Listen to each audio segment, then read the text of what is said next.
Capítulo 9. Da Lei de Igualdade. Igualdade natural. Desigualdade das aptidões. Desigualdades sociais. Desigualdade das riquezas. As provas de riqueza e de miséria. Igualdade dos direitos do homem e da mulher. Igualdade perante o túmulo. Igualdade natural. Questão 803. Perante Deus, são iguais todos os homens? Resposta: sim, todos tendem para o mesmo fim e Deus fez suas leis para todos. Dizeis frequentemente, o sol luz para todos e enunciais assim uma verdade maior e mais geral do que pensais. Todos os homens estão submetidos às mesmas leis da natureza.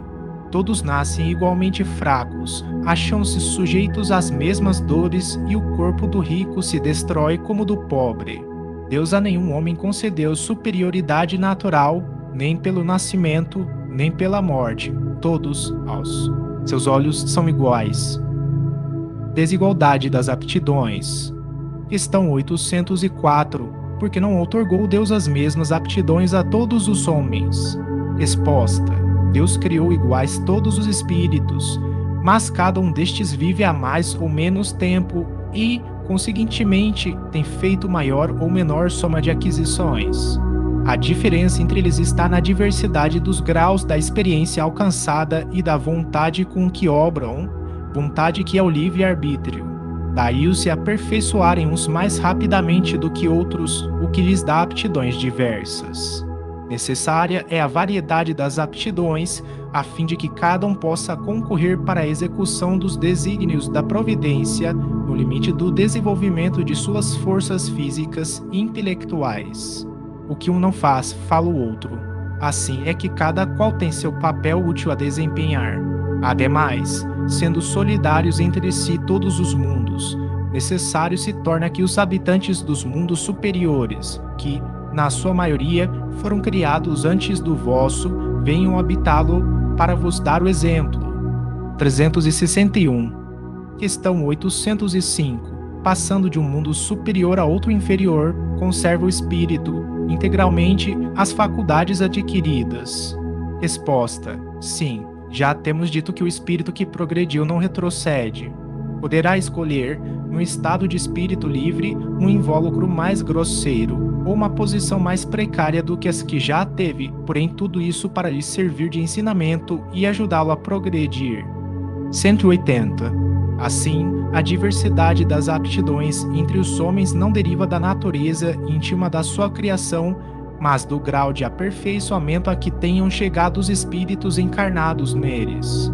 Deus, portanto, não criou faculdades desiguais, permitiu, porém, que os espíritos em graus diversos de desenvolvimento estivessem em contato, para que os mais adiantados pudessem auxiliar o progresso dos mais atrasados e também para que os homens, necessitando uns dos outros, compreendessem a lei de caridade que os deve unir.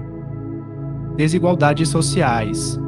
Questão 806. É lei da natureza a desigualdade das condições sociais. Resposta: não, é obra do homem e não de Deus. Questão 806a. Algum dia essa desigualdade desaparecerá? Resposta: eternas somente as leis de Deus o são. Não vês que dia a dia ela gradualmente se apaga? Desaparecerá quando o egoísmo e o orgulho deixarem de predominar. Restará apenas a desigualdade do merecimento. Dia virá em que os membros da grande família dos filhos de Deus deixarão de considerar-se como de sangue mais ou menos puro. Só o espírito é mais ou menos puro e isso não depende da posição social. Questão 807. Que se deve pensar dos que abusam da superioridade de suas posições sociais para, em proveito próprio, oprimir os fracos. Resposta: merecem anátema. Ai deles! Serão, a seu turno, oprimidos. Renascerão numa existência em que terão de sofrer tudo o que tiverem feito sofrer aos outros. 684. Desigualdade das riquezas.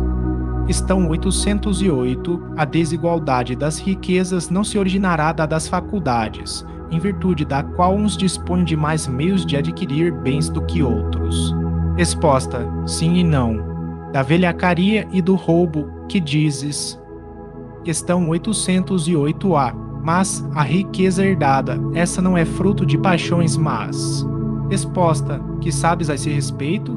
Busca a fonte de tal riqueza e verás que nem sempre é pura. Sabes, porventura, se não se originou de uma espoliação ou de uma injustiça? Mesmo, porém, sem falar da origem que pode ser má, acreditas que a cobiça da riqueza, ainda quando bem adquirida, os desejos secretos de possuí-la o mais depressa possível, sejam sentimentos louváveis. Isso é o que Deus julga, e eu te asseguro que o seu juízo é mais severo que o dos homens. Questão 809. Aos que, mais tarde, herdam uma riqueza inicialmente mal adquirida, alguma responsabilidade cabe por esse fato? Resposta: é fora de dúvida que não são responsáveis pelo mal que outros hajam feito, sobretudo se o ignoram, como é possível que aconteça.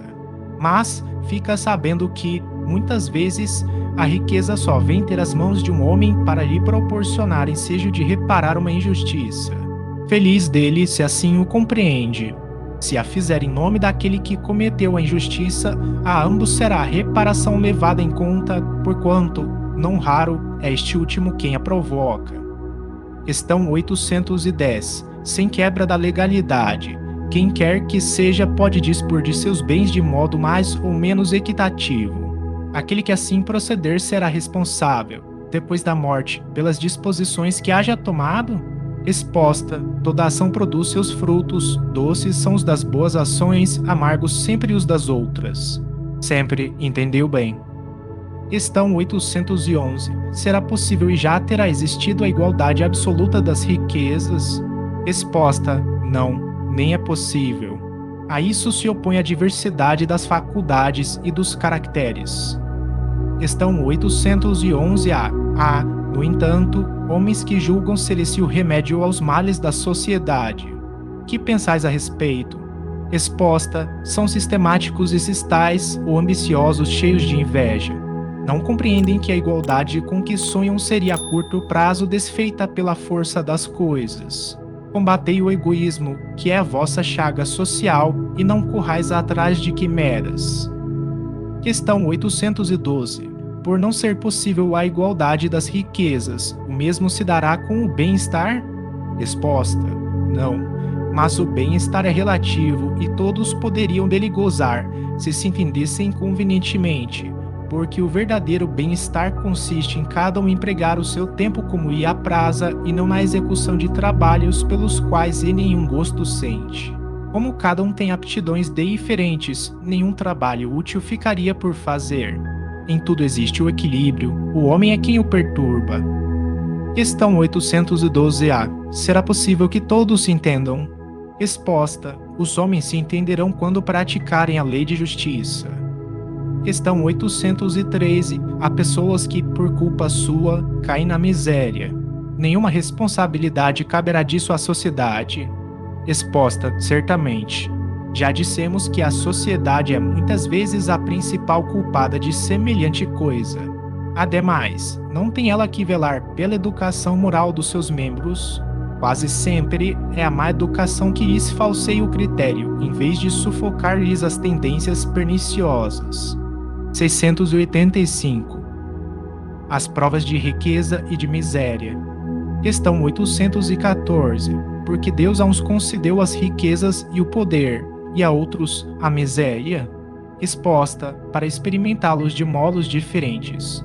Além disso, como sabeis, essas provas foram escolhidas pelos próprios espíritos, que nelas, entretanto, sucumbem com frequência. Questão 815. Qual das duas provas é mais terrível para o homem, a da desgraça ou a da riqueza? Resposta: são no tanto uma quanto outra. A miséria provoca as queixas contra a providência, a riqueza incita a todos os excessos. Questão 816. Estando rico, sujeito a maiores tentações, também não dispõe, por outro lado, de mais meios de fazer o bem? Resposta: mas é justamente o que nem sempre faz. Torna-se egoísta, orgulhoso e insaciável. Com a riqueza, suas necessidades aumentam e ele nunca julga possuir o bastante para si unicamente. A alta posição do homem neste mundo e o ter autoridade sobre os seus semelhantes são provas tão grandes e tão escorregadias como a desgraça, porque, quanto mais rico e poderoso é ele, tanto mais obrigações tem que cumprir e tanto mais abundantes são os meios de que dispõe para fazer o bem e o mal. Deus experimenta o pobre pela resignação e o rico pelo emprego que dá aos seus bens e ao seu poder. A riqueza e o poder fazem nascer todas as paixões que nos prendem à matéria e nos afastam da perfeição espiritual.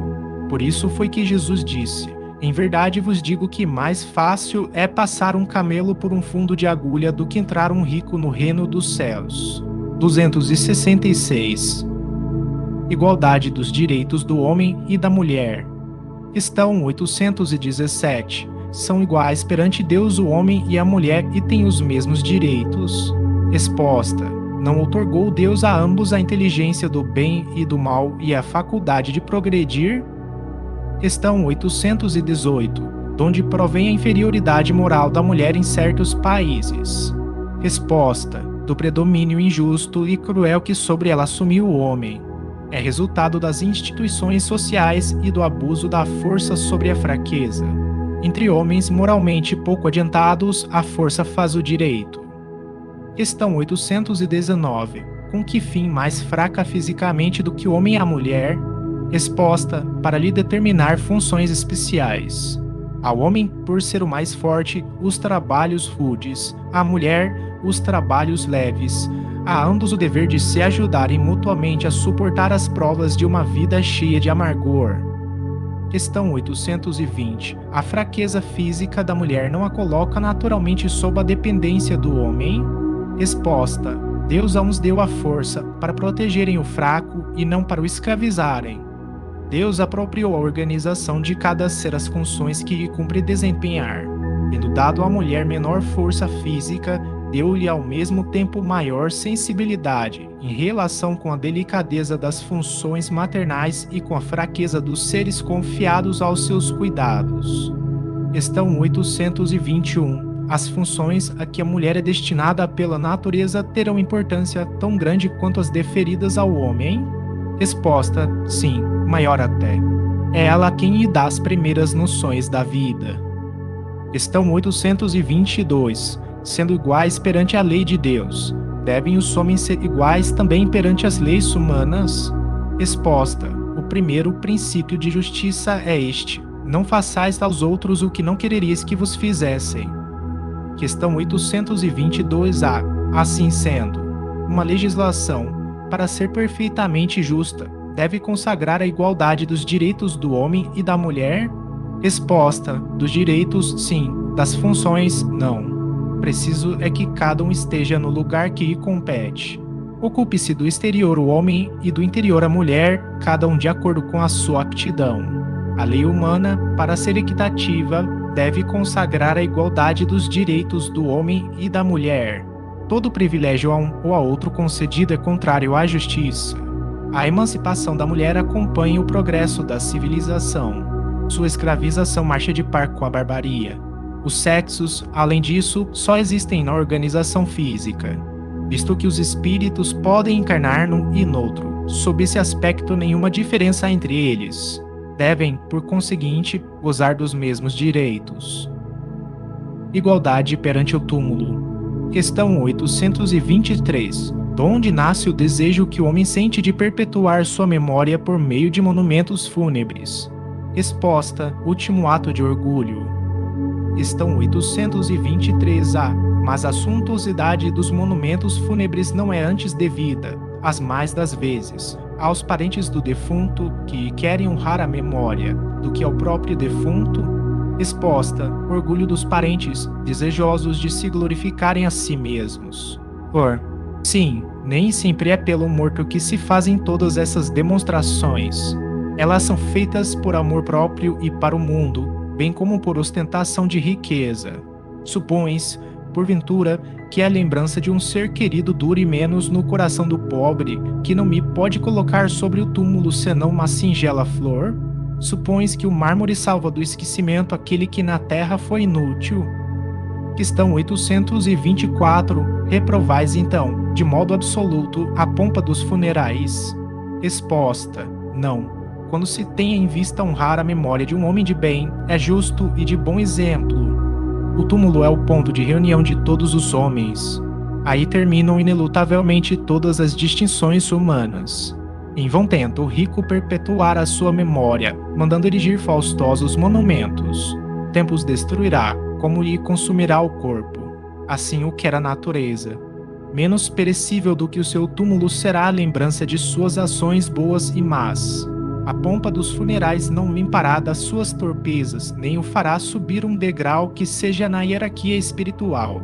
320 e seguintes.